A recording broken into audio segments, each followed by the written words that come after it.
નમસ્કાર મિત્રો, મારું નામ છે વિજય પટેલ. હું અમદાવાદ શહેર પ્રમુખ છું અને આજની આ જે પ્રેસ વાર્તા છે એનો મુદ્દો છે એએમસીની વહીવટી અકુશળતાના લીધે પબ્લિકને અનનેસેસરી ટેક્સનું બર્ડન. દર વર્ષે એએમસીની અંદર 15,000 થી 17,000 કરોડનું બજેટ ફાળવવામાં આવે છે.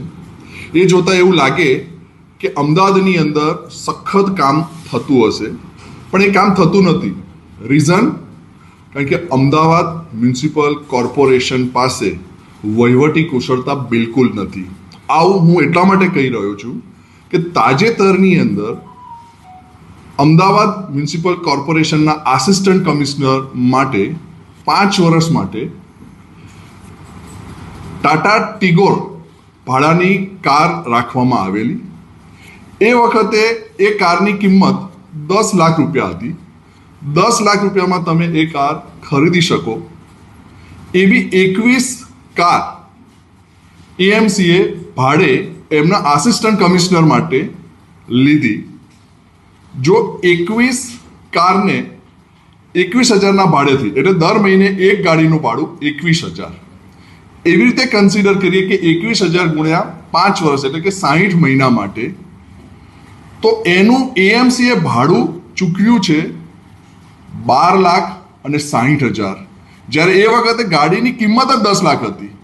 તો આ સખત રીતે મૂર્ખામીભર્યું પગલું હતું. એવી એમણે 21 ગાડી ભાડે લીધી. એને જો આપણે કિંમતમાં મલ્ટીપ્લાય કરીએ તો 2 કરોડ અને 10 લાખની કિંમતની ગાડીનું એએમસીએ 2 કરોડ અને 64 લાખ ભાડું ચૂક્યું છે.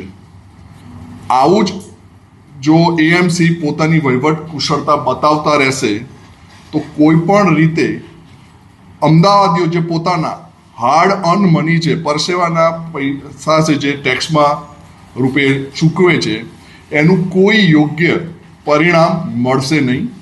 આજની પ્રેસ વાર્તા દ્વારા અમે લોકો આ જ વાત પબ્લિક સામે મૂકવા માંગીએ છીએ.